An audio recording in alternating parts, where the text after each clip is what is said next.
Hello everyone and welcome to our panel discussion on the green hydrogen mission. India is a nation on the move. Our homes, our cities, our industries need power for progress. Our transportation network needs greener fuel. We are growing exponentially and rethinking the way we power our lives. Along with this rapid growth, the need for a cleaner and more sustainable future becomes more critical than ever. And at the forefront of this change is the groundbreaking initiative by the government, that is, the National Green Hydrogen Mission, which was launched in January 2023 with an outlay of 19,744 crore up to the financial year 2029. The mission aspires to make India a global hub for producing, utilizing, and exporting green hydrogen and its derivatives. So why do we need green hydrogen? Well, it is the lightest and most abundant element in the universe. Green hydrogen steps in as a clean fuel with potential to revolutionize the energy sector. It's a game changer as green hydrogen is produced using renewable energy, making it a sustainable and clean alternative to fossil fuels. Government of India is taking decisive steps for transitioning from fossil fuels to green hydrogen. It is responding to an escalating demand. In fact, annual allocation for green ammonia production has recently been increased by the government from 550,000 to 750,000 tons. The National Green Hydrogen Mission is a collaborative effort. The Government of India is also supporting public-private partnership framework for research, development, and for pilot projects, fostering innovation and creating an ecosystem for development of green hydrogen in the country. By 2030, the mission envisions a 5 million metric ton annual green hydrogen production capacity. This translates to cleaner air and reduced reliance on imported fuels. It also has the potential of creating 6 lakh new jobs across the entire green hydrogen industry. The investments are pegged at a staggering 8 lakh crore rupees. This mission is fueling the green revolution. The Green Hydrogen Mission revolution propels India's commitment to net zero by 2070. The National Green Hydrogen Mission is a roadmap to a sustainable future where clean energy empowers a healthier and more prosperous nation. Today we have amongst us the OGs of renewable energy, a set of panelists who have had a cumulative experience of over a century together. Let me introduce Mr. Bhupendra Bhalla, currently serving as the Secretary of the Ministry of New and Renewable Energy, MNRE. With over 3 decades of experience in the Indian Administrative Service, his notable roles include the Director of Banking at the Ministry of Finance, Counselor at the Embassy in Washington, D.C., and key positions in the Ministry of Commerce and Industry. As the Secretary of MNRE, he is the forefront of planning and execution in India's ambitious green energy transition goals. Let me now introduce Mr. Suman Sinha, the founder, chairman, and CEO of Renew, a NASDAQ-listed company. Mr. Sinha founded Renew in 2011 and has built a green portfolio of about 15.6 gigawatt and has now expanded into crucial areas like green hydrogen, solar manufacturing, and energy storage. Mr. Sinha also co-chairs the World Economic Forum Alliance of CEOs Climate Leaders. Let me finally introduce our third panelist, Mr. Pashu Gopalan, the chairman and CEO of Fennis Energy, formerly known as Sun Edison, where he is focusing on building a distributed clean energy platform to decentralize, decarbonize, and democratize energy access. He is also a director and advisor of Ohmium, which is focused on green hydrogen PEM technology in India. And finally, myself, Tanya Singhal, your moderator for today.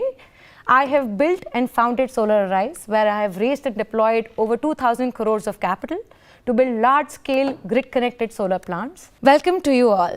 On that note, let's deep dive into our discussion on green hydrogen and how it stands at the forefront of this energy transition, offering a clean, versatile solution to decarbonize sectors that have long relied on fossil fuels. So I think the best would be to first start by understanding what is green hydrogen? And I'll start with you, Secretary Sir. So, what exactly is green hydrogen, and how is it different from blue or grey hydrogen, which has been there in India for traditional years? Let me try to explain. Grey hydrogen in normal terms is actually when we produce hydrogen from natural gas using a steam reform methanation process. What happens is that green hydrogen is actually produced when you use renewable energy to power the electrolyzer, which splits water into hydrogen and oxygen. If you use normal any other energy, then it will not be called green energy. So, one way of making green hydrogen is electrolysis of water. The second is biomass. I mean, if you use biomass and use a biochemical process to generate hydrogen directly from that process, it would still be classified as green. So, we have classified green hydrogen as far as India is concerned, and what we have done is we've termed it as if you use renewable energy to make this, or you use biomass to make it, then we will call it green hydrogen, provided the emissions are limited to 2 kg of carbon dioxide per kilogram of hydrogen. Very interesting. So, it's actually the same hydrogen that is being produced, but the source of power that you have given is now clean. Interesting. Sumant, over to you. So, why do you think then green hydrogen is so crucial for taking the Indian transition story of getting net zero by 2070 and energy independence by 2047? How will this play a role in that? Yeah, that's a great question, Tanya. And the reason is that what people don't normally realize is that carbon emissions, the majority of carbon emissions, 75%, come from the energy sector. But electricity accounts for only 25% of the entire energy that is consumed. Now, for electricity, we know that we have a decarbonization solution available in the form of renewable energy. But what about the balance of the energy system, which is another 75%, which also emits carbon? And these are sectors like mobility, for example, whether it's airlines or ships or surface transport like cars and scooters and so on. Or you have industrial sectors like steel and cement and aluminum and so on. And then you have a lot of other areas where industries use energy for heating purposes and so on. So all of these collectively account for the balance of the energy ecosystem, and all of that emits carbon. Now, how do we decarbonize the rest of the energy ecosystem really is the question. And that is really where green hydrogen has a very, very critical role to play, because it allows us to start getting into solutions that work for a lot of the other energy consuming sectors. For example, you can make sustainable aviation fuel, which can allow you to replace the normal fuel that that the airlines consume. Or for shipping, for example, you can use green methanol and so on, right? And so those kinds of things can be made using green hydrogen, which if you do it in the way that Mr. Bhalla just described, which is to use renewable energy to make the power, to power the electrolyzers, then you actually don't emit that much carbon dioxide. And therefore, the overall carbon emissions actually can go down substantially if we use green hydrogen in a lot of these applications. The other thing is, in some of these other areas, you can of course also use electricity by expanding the use of electricity through electric vehicles, for example. But unless you have green hydrogen to decarbonize a lot of these other industries, you are not going to be able to bring emissions reductions down to the level that we need to get to net zero. Great. So it's very important for the audience to know that it's not just using the green energy to create something, but you may be flying completely green, and that's what you can come to. Great. So let's move this a little bit next. We have understood that the key objective of the National Hydrogen Mission is that you produce over 5 million tons of green hydrogen, and that will overlay at least 19,477 crores. So Bhalaji, from your end, what developments have you seen over the last year and a half in this whole domain?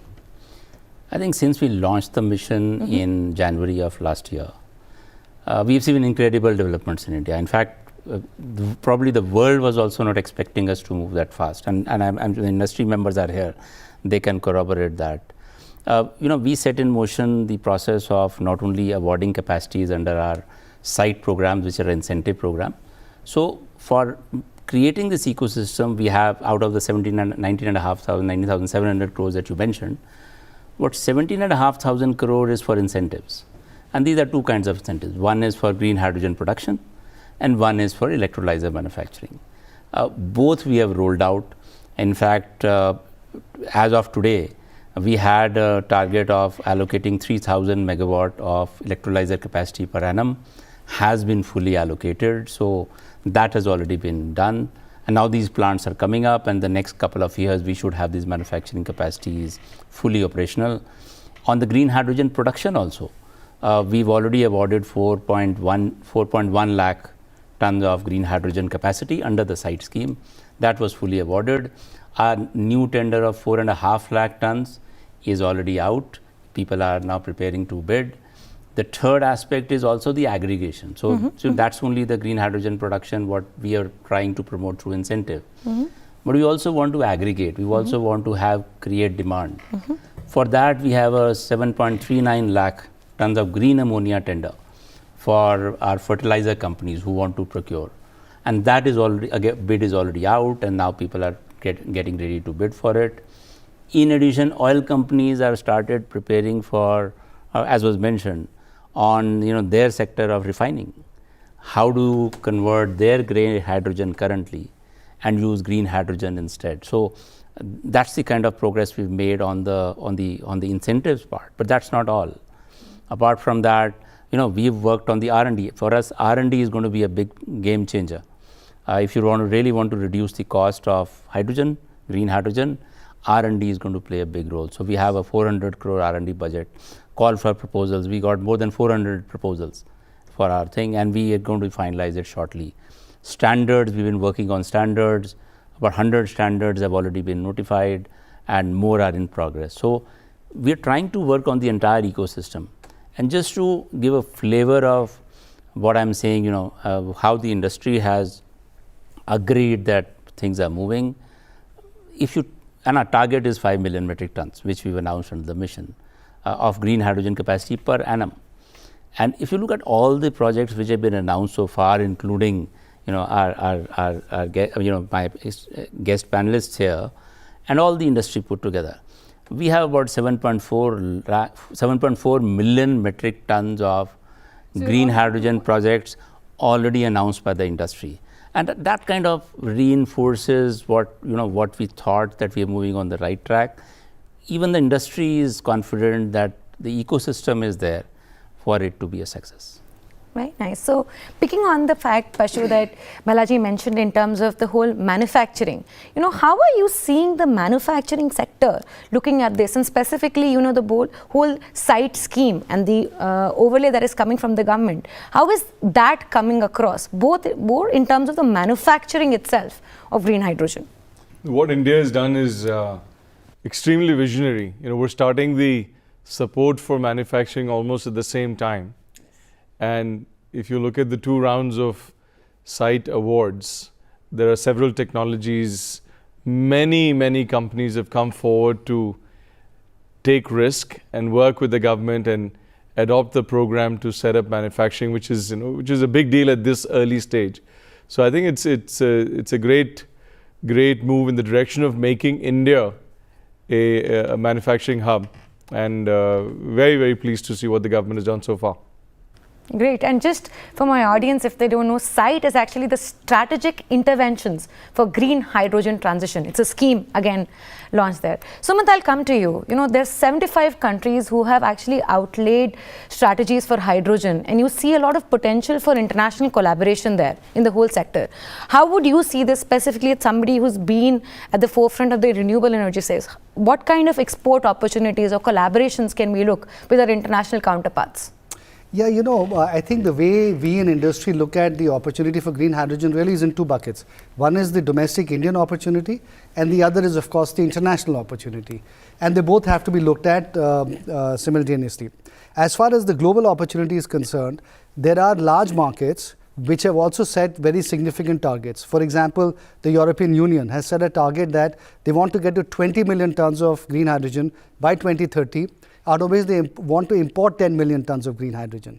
Now that gives an opportunity for people in India or players in India to find ways of exporting this capacity to the European Union. Having said that, however, The EU is actually moving a lot slower than, for example, Mr. Bhalla talked about creating demand in India. Eventually it will happen, but it's taking time. And the reason for that is that it's more expensive today. And so globally, countries have two ways in which they can proceed on green hydrogen. Either you give subsidies, right, and bring the cost differential between grey hydrogen and green hydrogen down, or you mandate industries and say you have to do it. There's no choice. For a certain percentage, you have to do it.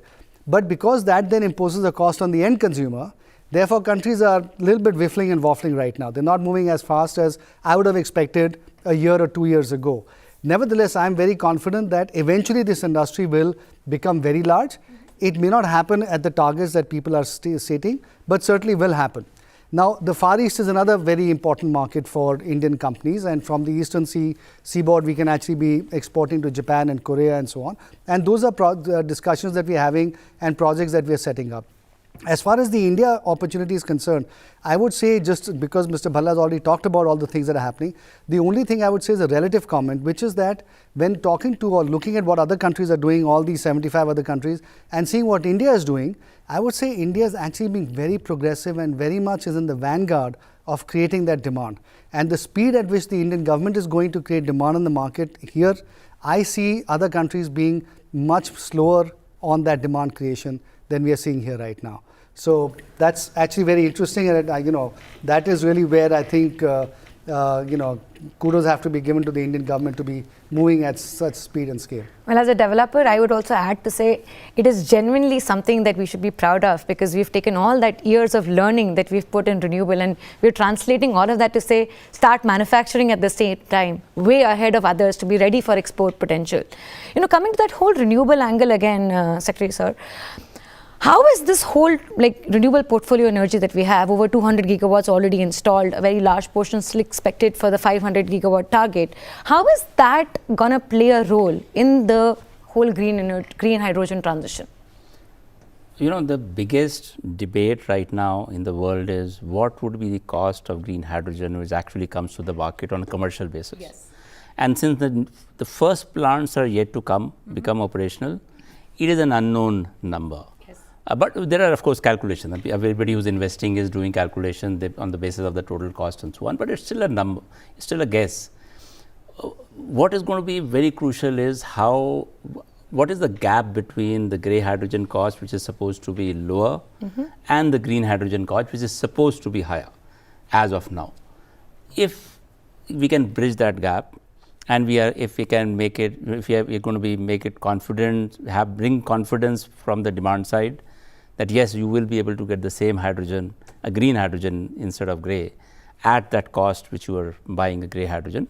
I think there's no dearth of demand, not only in India but across the world. So the biggest impact of that, the biggest way we can reduce the cost is renewable energy. 70% of the cost, it is estimated that when you're looking at the costing of green hydrogen, 70% of the cost is from the power aspect, the energy aspect. And India, as you know, has done very well. And since you are a developer, you will appreciate that we have achieved, I think, one of the record prices, the lowest prices of renewable energy in the world. We also have 200 gigawatt of capacity.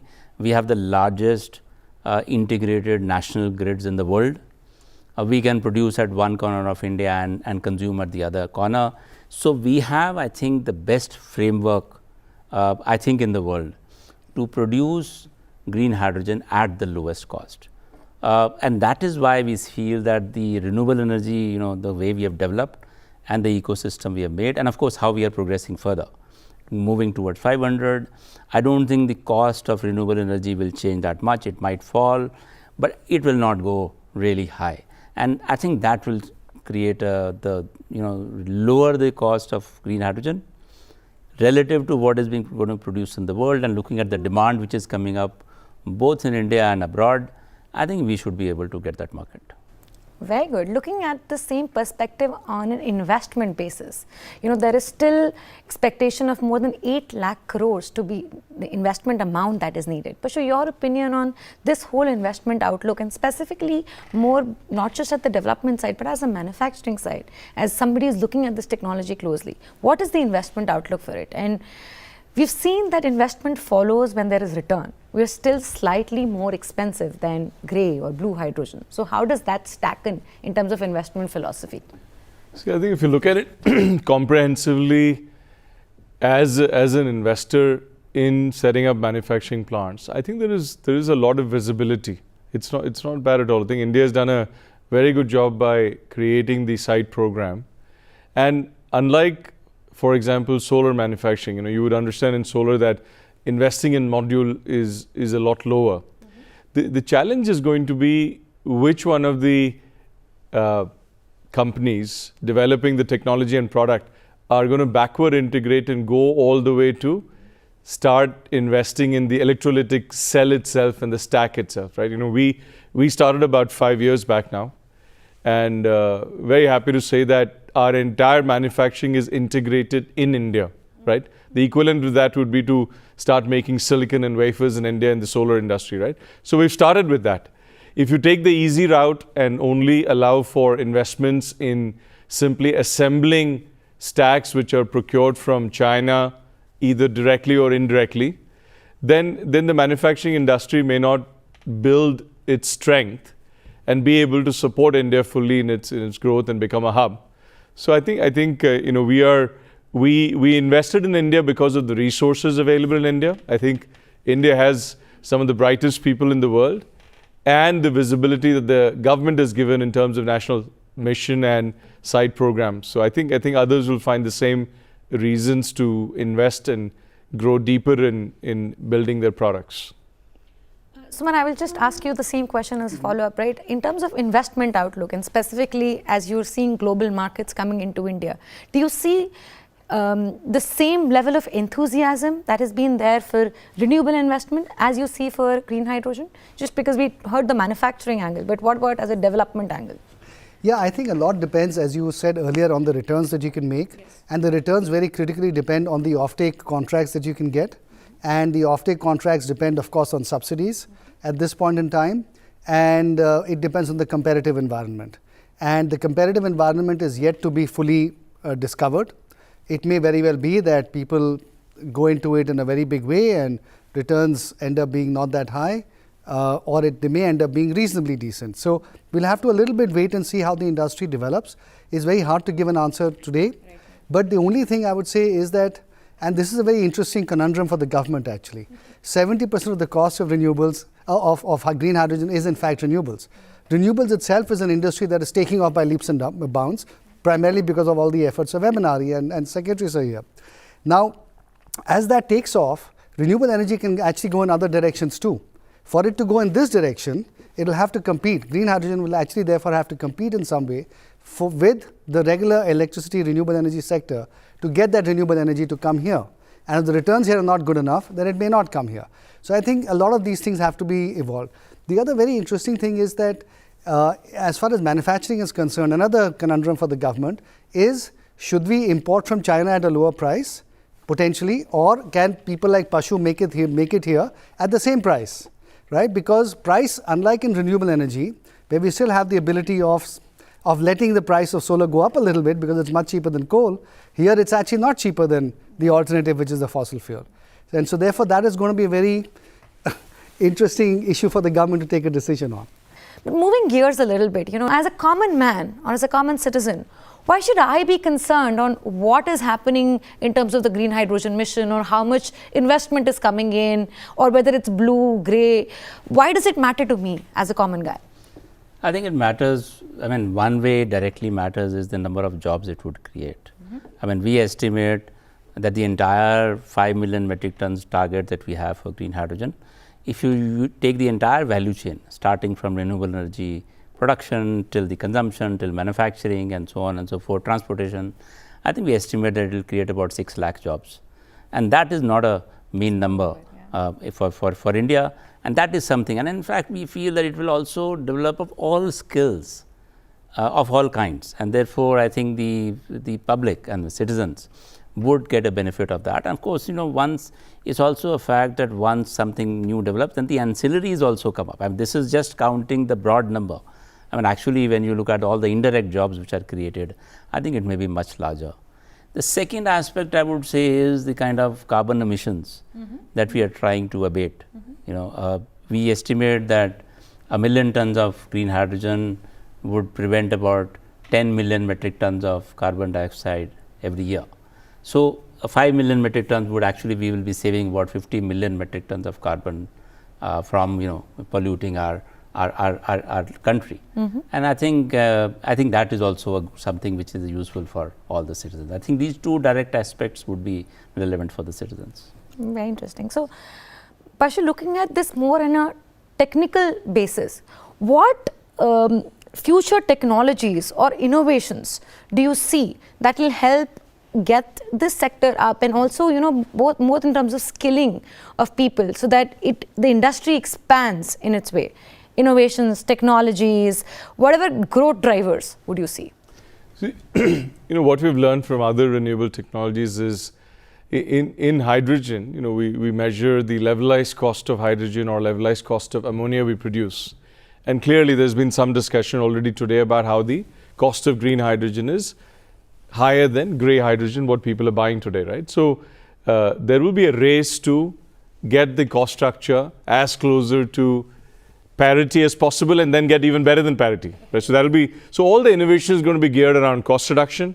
Second is, there was also mention about 60-70% of hydrogen's cost is actually the electricity that's used, right? So today we may be using 50 units of electricity to make 1 kilogram of hydrogen, and everybody is going to try to reduce that number from 50 to 49 to 45, whatever is theoretically possible, closer to 45, right? So there will be efficiency improvement related innovations, right?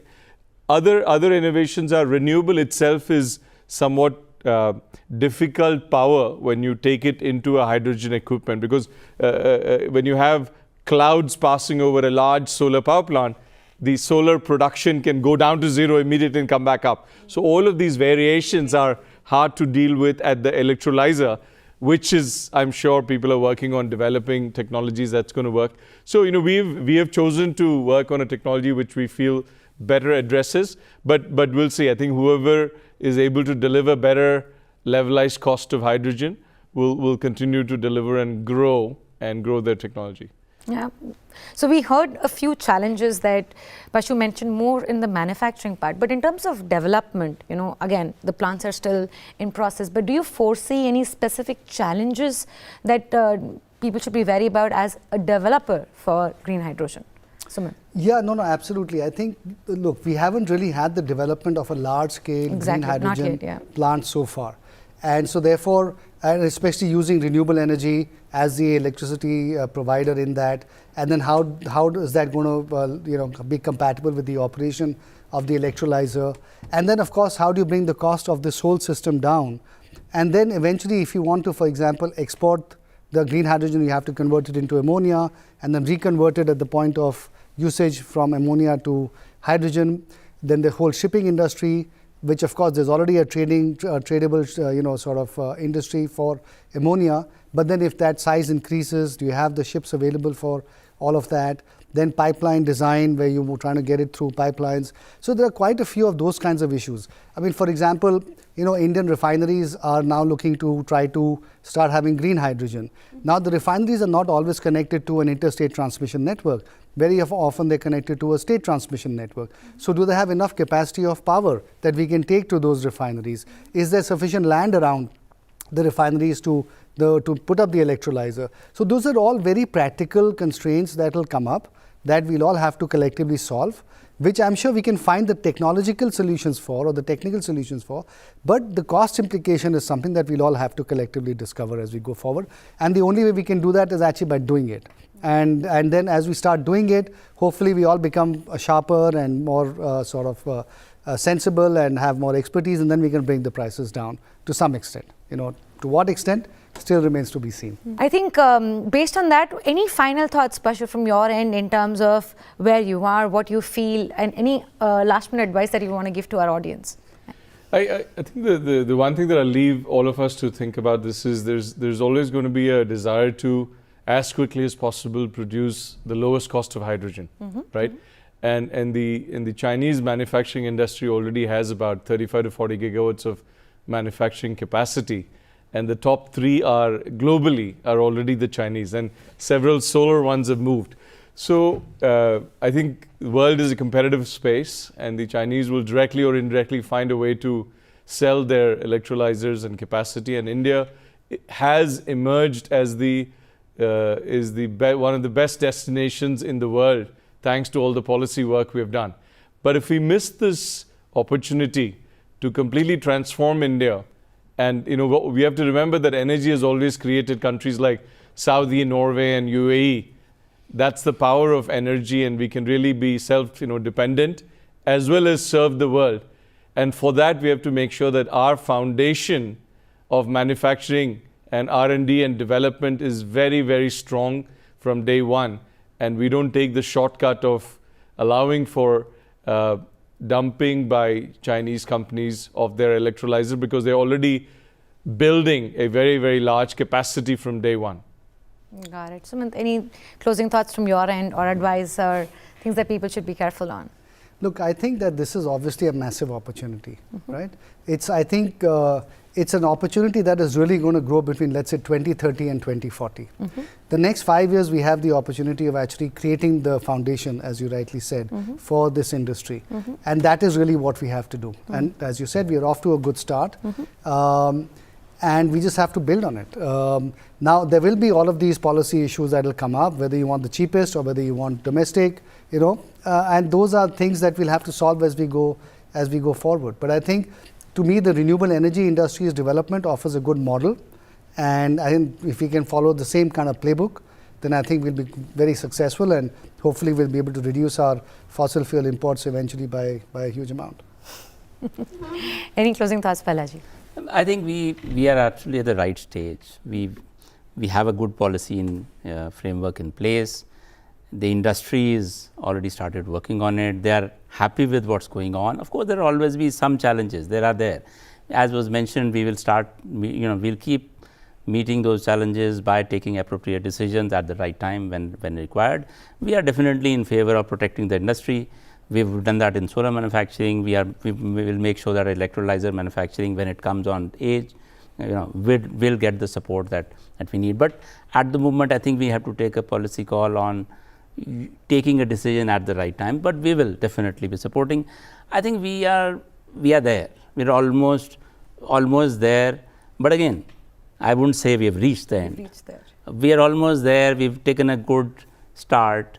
We're right in the middle somewhere, a little short of the middle. I think we need to make sure that we reach the end as quickly as possible, but successfully. We're actually on to a very good foundation, and now it's about one step at a time to get to that goal, where we not just power the energy sector by green, but also look at the hard to abate industries and revolutionize this whole power to say, how do we reach our 2070 net zero targets and get green hydrogen to help us in this process.